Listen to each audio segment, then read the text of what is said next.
Welcome to another deep dive, everyone. Today we're going to explore some fascinating early work by Carl Jung.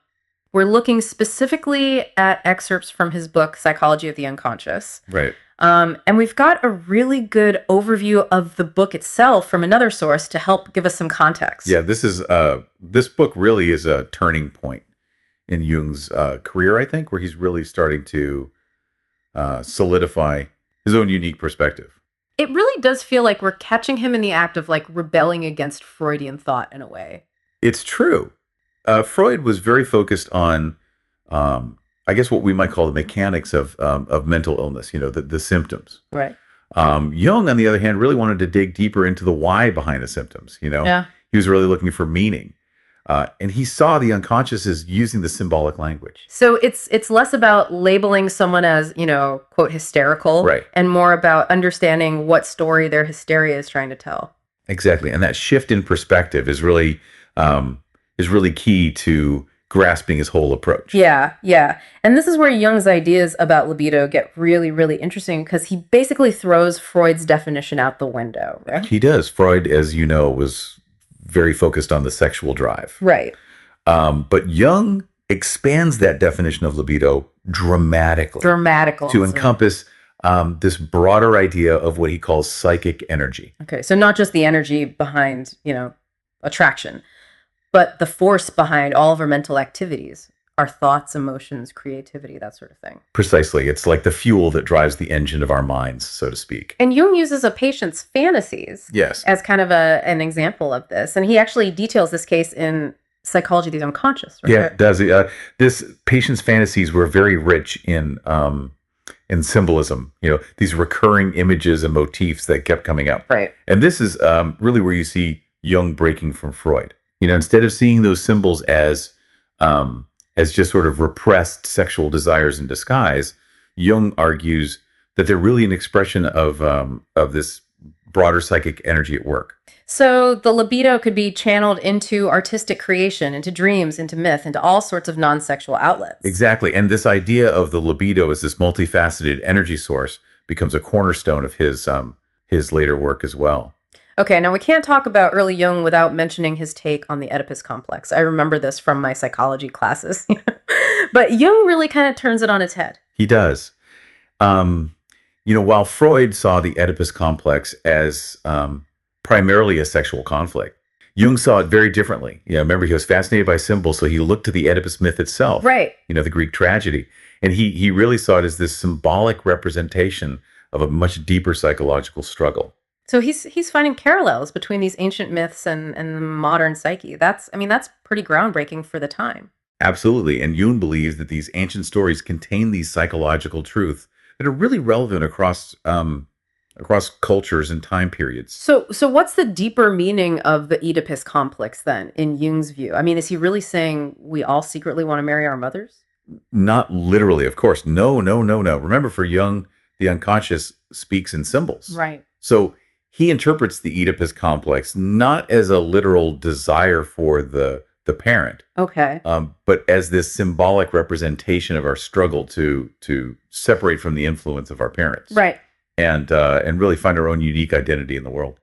So it's less about sexual desire and more about this universal human journey of breaking away from our parents and forging our own path. Exactly. It's about becoming a complete and independent self, what Jung called individuation. And that makes a lot more sense, to be honest. This idea of symbolism is so key to understanding Jung. It's like he's decoding a secret language. It is.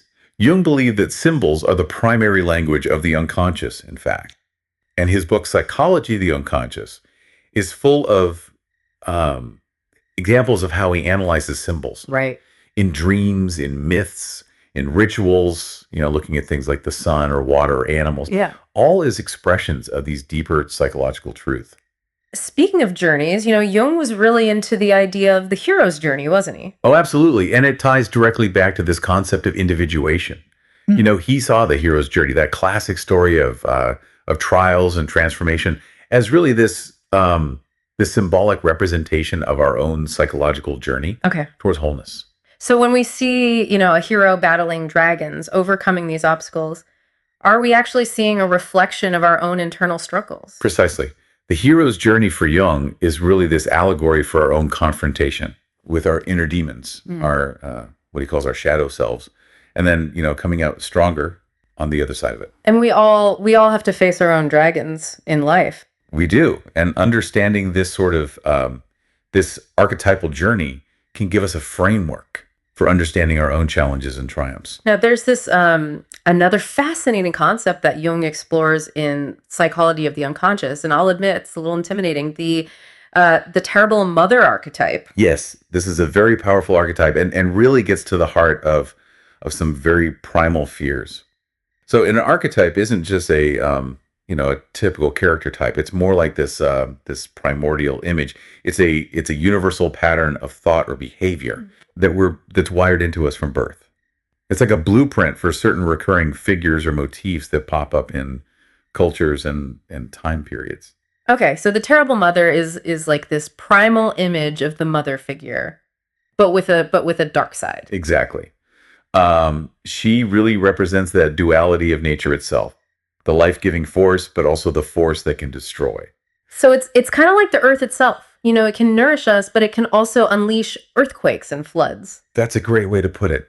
Jung saw the terrible mother archetype reflected in symbols like the dragon or the sea or even certain trees, all these things that represent this kind of unpredictable, overwhelming power of nature.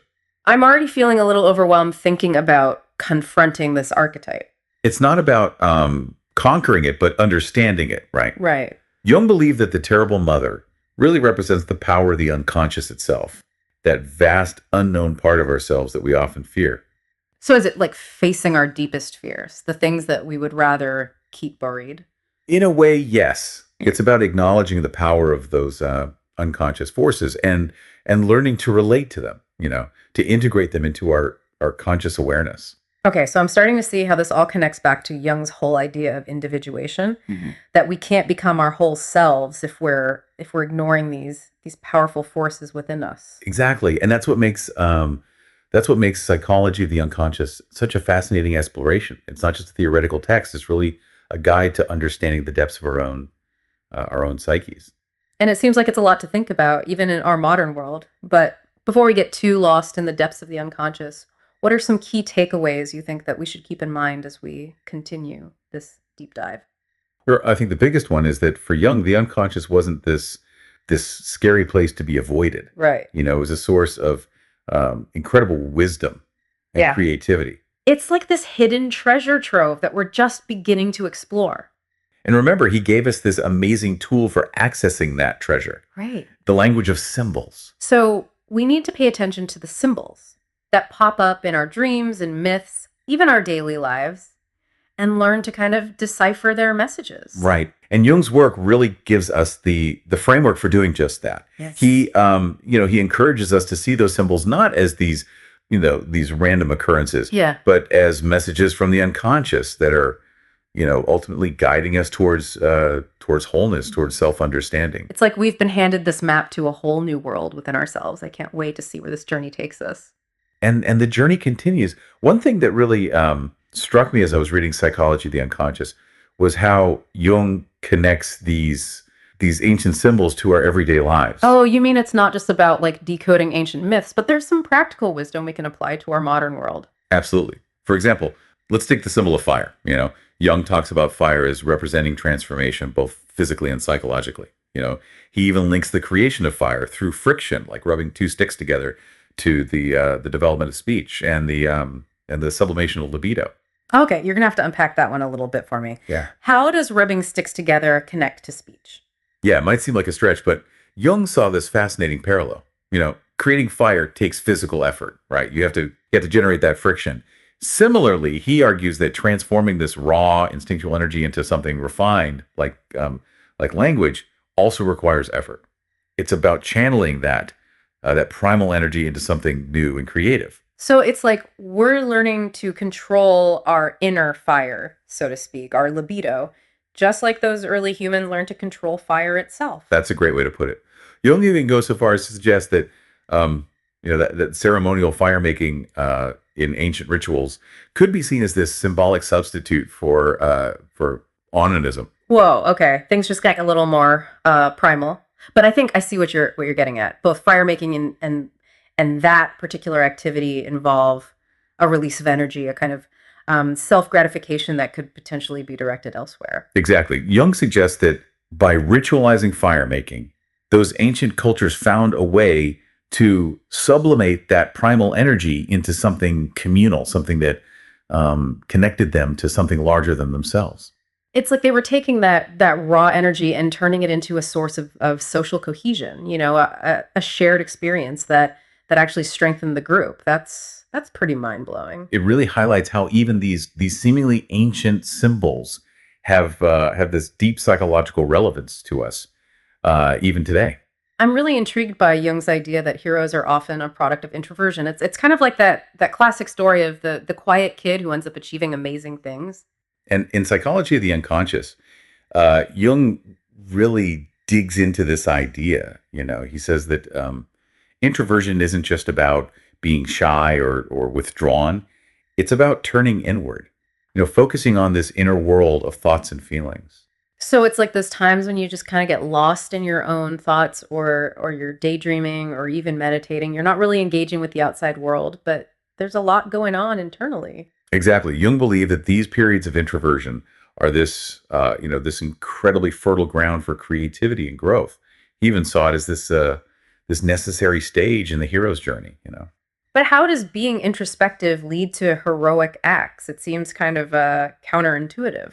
Well, Jung's argument is that by withdrawing from the outer world, the hero can connect with this deeper source of power, a kind of wisdom that's hidden within the unconscious.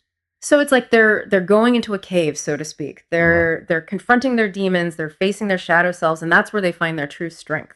Precisely. And Jung highlights this interesting point that this journey inward is often triggered by a lack of external objects of interest, or rather an inability to connect with them in a meaningful way. So it's not that the world is lacking things to be passionate about. It's Right. that the hero, for some reason, can't fully engage with them. Exactly. And this disconnect could stem from early childhood experiences or trauma, or even just a temperament that leans towards introversion. But the key takeaway here is that this inward turning, this time spent in introspection, allows the hero to tap into this hidden wellspring of power and creativity. And that's where the hero myth comes in. Jung saw these myths as this symbolic representation of that internal journey. The hero's trials and tribulations represent the challenges we all face in confronting our own unconscious, our shadow selves. And the reward, the treasure they seek, symbolizes the wholeness and integration that comes from this process of individuation. I love how Jung finds these universal patterns in stories that have been told, for centuries. Right. It's like he's tapping into the collective unconscious of humanity. He is. And one of the most common patterns he observed was the symbolism of death and rebirth. Mm-hmm. We touched on it earlier, but in psychology of the unconscious, Jung really dives deep into this theme. He analyzes myths like Osiris, Christ, and Mithra, and he points out how they all involve this symbolic death, this descent into the underworld, followed by this resurrection, a return to life transformed. It's like that image of the phoenix rising from the ashes, dying to its old self and being reborn anew. Precisely. Jung connected this symbolism directly to the process of psychological transformation. Yeah. He believed that to truly grow, to become more whole, we have to let go of old patterns, old beliefs, even parts of ourselves that no longer serve us. It's like we have to die to our old selves in order to be reborn into our true selves. That's a beautiful way to put it. Of course, this process of death and rebirth is rarely easy. It means facing our fears, our shadow sides, all the things that we might prefer to keep hidden. Which is probably why the hero's journey is so often depicted as the perilous adventure, full of danger. It reflects that internal struggle. But the potential rewards are great. By confronting those inner demons, the hero emerges stronger, wiser, more complete. Yeah, like they've integrated those shattered parts of themselves and become, more whole, more truly human. That's it. And for Jung, this process of individuation, this journey of becoming a whole and integrated individual is really the ultimate goal of human life. It's a journey that we're all on, whether we're aware of it or not. Absolutely. And by understanding these ancient myths and symbols, we can gain these really valuable insights into our own unique journeys. Okay, before we move on, I want to circle back to the terrible mother archetype we discussed earlier. I'm still kind of stuck on that idea of a mother figure who is both nurturing and terrifying. Right. The terrible mother is definitely a very powerful and complex archetype. She really represents this dual nature of the feminine, right? You know, both the life-giving and the life-taking aspects. She's the earth mother, the source of creation, but she also represents these destructive forces of nature. It's like she's both the womb and the tomb. Exactly. And we see this duality reflected in symbols like the dragon, which can be fearsome, but also, you know, guards treasure, or the sea, which can be both calm and incredibly destructive. So how does this terrible mother archetype manifest in our own lives? For Jung, she represents the power of the unconscious itself. Okay. You know, she embodies the unknown, these primal forces within us that we can't fully control or understand. And Jung saw this encounter with the terrible mother as this necessary stage in the process of individuation. So we have to face this primal fear, this fear of being consumed by the unconscious. In a sense, yes. It's about recognizing and honoring the power of those unconscious forces, and learning to relate to them in a healthy way. You know, not about conquering them, but integrating them. So it's about accepting that she's a part of us, both the light and the shadow. Precisely. It's about recognizing the duality of the feminine within ourselves and finding a way to balance those opposing forces. You know, one thing that keeps coming up for me is this idea that these symbols, fire, the hero, the terrible mother, they're not just these random images. They're pointing to something universal, something that connects us all. That's the essence of Jung's theory of the collective unconscious. You know, he believed that these archetypes, these universal patterns of thought and behavior, are inherited. They're passed down, through generations, and they're shared by all of humanity. So it's like we're all born with this kind of library of symbols and myths already imprinted within us. Yes, and by tapping into this collective unconscious, we can access this wellspring of wisdom and understanding that transcends, individual experience. This is so much bigger than just like psychology, It's like he's uncovering this hidden language, a language of the soul, that speaks to something so deep within all of us. That's the beauty of Jung's work. He really bridges the gap between psychology, mythology, spirituality, and he offers this way to understand the human psyche in this really profound way. But Jung doesn't just leave us there like swimming in the sea of the unconscious, right? He gives us tools for navigating this inner world. And one that comes to mind is this concept of active imagination. Active imagination is brilliant. It's a technique for consciously engaging with the unconscious. Okay. It's a way for giving those symbols and archetypes a voice. So instead of just passively observing our dreams or fantasies, we're actively participating in them. We're interacting with the characters and images that emerge. Exactly. We become co-creators of our own inner world, That sounds incredible. But how do we actually do active imagination? It seems a little mystical. It can be, but it's also very, a very practical technique. One way to practice is to choose a symbol or image that particularly resonates with you. Right. Maybe something that appears in your dreams or something that, that grabs your attention in art or literature. So like if I keep dreaming about a wolf, I might try to have a conversation with that wolf in my imagination. Exactly. Or if you're drawn to a certain painting or myth, you could use that as this, as this starting point for active imagination. It's like we're inviting these unconscious contents into the light of awareness. Yeah. Giving them a space to express themselves. Precisely. And in doing so, we can gain these incredible insights into our inner world and really find new ways of being in the world. I'm already feeling the urge to grab my journal and start experimenting. But before we all rush off to journey into the unconscious, can you talk a little bit about the potential benefits of active imagination? Sure. Well, for starters, it can make us more aware of our unconscious processes. Okay. Our patterns, our complexes, all the things that are driving our behavior without us even realizing it. It's like shining a light on the shadow parts of ourselves. Exactly. Yeah. And by becoming more aware of those unconscious patterns, we can start making more conscious choices in our lives. So instead of being ruled by the unconscious, we become these conscious creators of our own reality. Precisely. Active imagination can also help us tap into our creativity and find find inspiration. Okay. By engaging with these unconscious symbols and archetypes, we can unlock new ideas and new ways of seeing the world. It's like we're opening up this whole new realm of possibilities within ourselves. Exactly. And by integrating those unconscious contents into our conscious awareness, we become more whole, more integrated individuals. This is also fascinating, but I know Jung also warned about the potential dangers of delving too deeply into the unconscious, right? He did. And that's why he emphasized the importance of having a skill guide or a therapist, right, especially when working with active imagination. So it's not something to be taken lightly. No. It's a powerful tool that needs to be used responsibly. Right. It's important to remember that the unconscious is vast and powerful, and it can be easy to get lost in its depths. It's like venturing into this dark forest, Yeah. You need a map and compass to find your way back. That's a great analogy. And a skilled therapist can provide that map and compass and help you navigate the unconscious safely and effectively.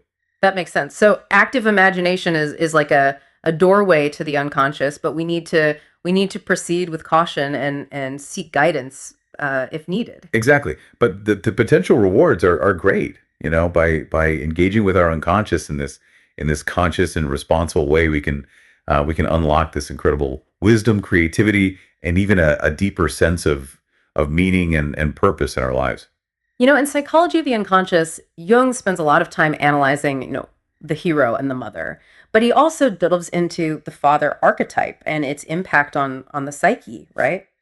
The father archetype is incredibly important. It represents authority, structure, and the guiding principles that shape our lives. So it's like the internalized voice of our fathers, but also something bigger than that. Yes, it includes the broader societal and cultural forces that impose order and limitations on our behavior. Think about laws, traditions, religious doctrines. These are all expressions of the father archetype.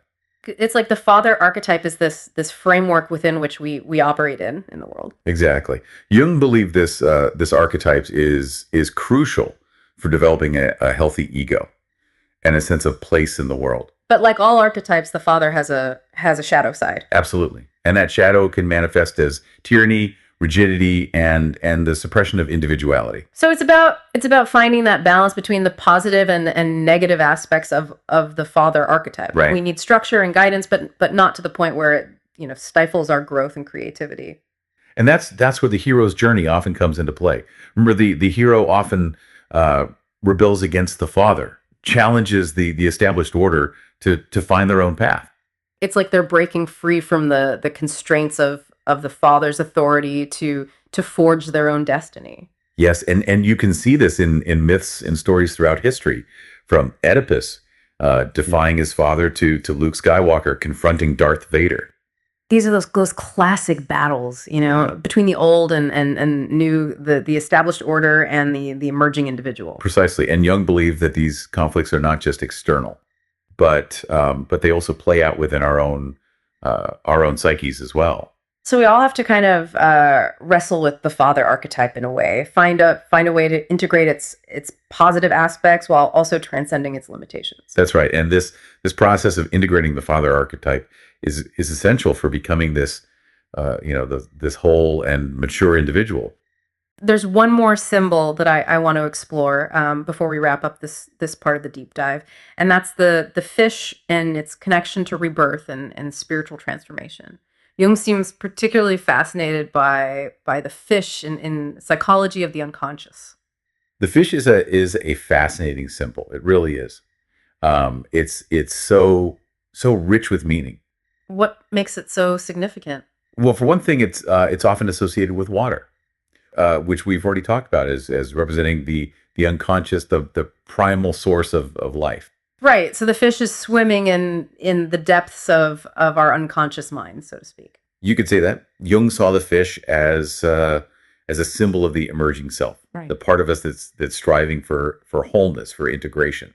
And I see the connection to rebirth. It's like the fish is born from the water, emerging from the unconscious into the light of consciousness. Exactly. And the symbolism is incredibly potent in religious myths as well. Mm. Think of think of the story of Jonah being swallowed by the whale and then emerging reborn. Or the Christian symbol of the fish, which represents, Christ and the idea of spiritual rebirth. Right. Jung saw these myths as symbolic representations of that process of individuation. The journey of becoming a complete and integrated self. So the fish is swimming towards wholeness, towards the realization of its true potential. Of course, this journey is often full of challenges, just like a fish navigating the currents and dangers of the sea. But ultimately, it's a journey of transformation, a movement towards this higher state of being. Exactly, and the fish, with its ability to move between the depths of the unconscious and the surface of consciousness, it serves as this really powerful guide for this journey. This deep dive has been incredible. I'm really starting to see how these ancient symbols and myths have such deep relevance to our lives even today. That's the power of Jungian psychology. It connects us to this timeless wisdom that can really help us navigate the complexities of human experience. And Jung doesn't just offer us interpretations, right? He gives us tools and techniques for exploring our own inner worlds, like active imagination. Absolutely. And by engaging with our unconscious in this conscious and responsible way we can unlock so much potential for growth, for creativity, for transformation. All this is making me think about like the symbols and myths that have always fascinated me, but I never knew how to interpret them. And now I'm seeing them in this whole new light. That's the exciting part. Once you start to understand the language of the unconscious, you start seeing these symbols everywhere. So what are some of the key takeaways you think from this deep dive into Jung's psychology of the unconscious? Well, I think one of the most crucial ones is that Jung saw the unconscious not as this thing to fear, but as this source of immense wisdom and creativity. It's like this wellspring of potential within us, just waiting to be tapped. Exactly, and he gave us this really powerful tool for accessing that potential. The language of symbols. He urges us to look beyond the literal and search for the deeper meaning they convey. So we need to pay attention to the symbols that appear in our dreams, in myths, and even in our everyday lives, and learn to kind of decipher their messages. Absolutely. Jung's work really gives us the framework for doing just that. He encourages us to see those symbols as messages from the unconscious, guiding us towards wholeness and self-understanding. We've talked about libido, the Oedipus complex, the hero's journey, and these powerful archetypes like the terrible mother and the father. It's clear that Jung's reinterpretation of these concepts really emphasized the drive for wholeness, for individuation as this fundamental human motivation. Yes, absolutely. That drive for wholeness is at the core of his work. It's like we've been handed a key to unlock these hidden treasures within ourselves. That's a beautiful way to put it. The unconscious is vast and powerful, and it's important to approach it with respect and a willingness to learn. This deep dive has been like an initiation, a glimpse into the mysteries of the unconscious mind. And hopefully it's sparked a desire to explore those mysteries further, to embark on your own journey of individuation. It's kind of wild to think that these symbols, like all these archetypes that we've been talking about, they're not just like ancient relics, right? They're still alive and well in our world today. Yeah, if you zoom out and look at the bigger picture, it's pretty clear that Jung's ideas are maybe even more relevant now than ever. I mean, think about the stories we're constantly bombarded with.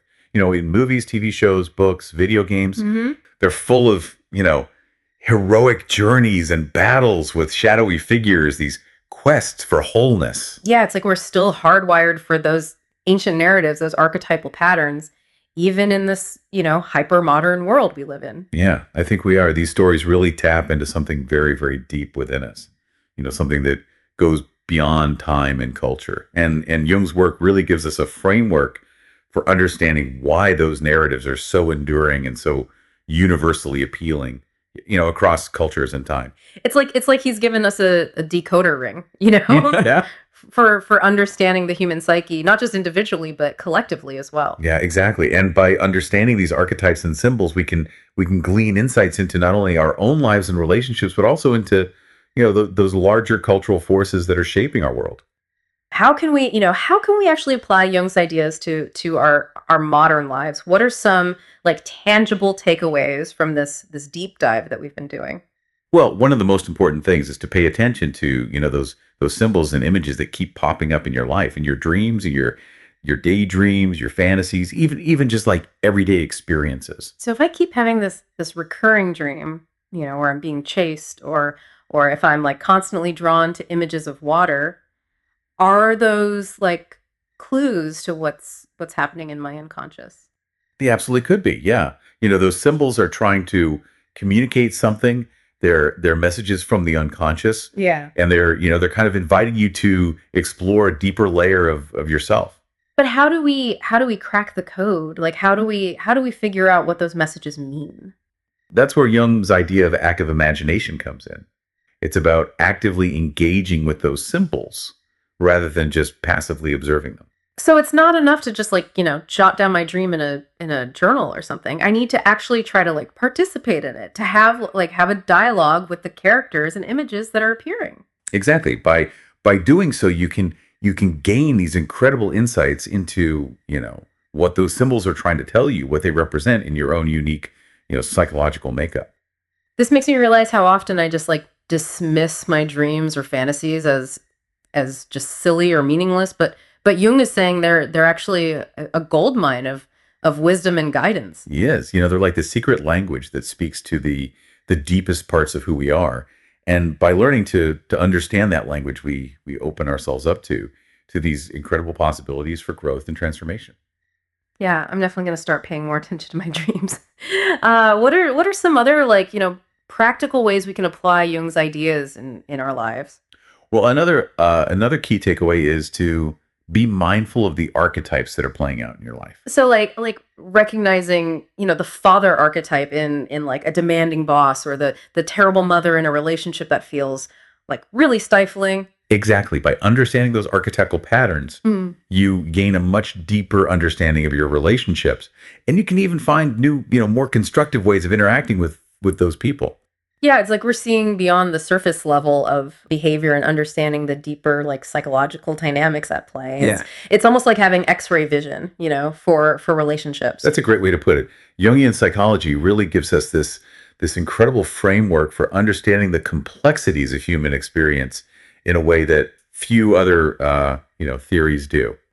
This has been such an eye-opening deep dive. I feel like I have this whole new lens for viewing, myself, my relationships, the world around me. That's fantastic. And remember, this is really just the tip of the iceberg. Jung's work is so rich and complex. There's always more to uncover and explore. What's one thing you'd like our listeners to walk away pondering? Something that really like gets to the heart of what Jung was trying to convey.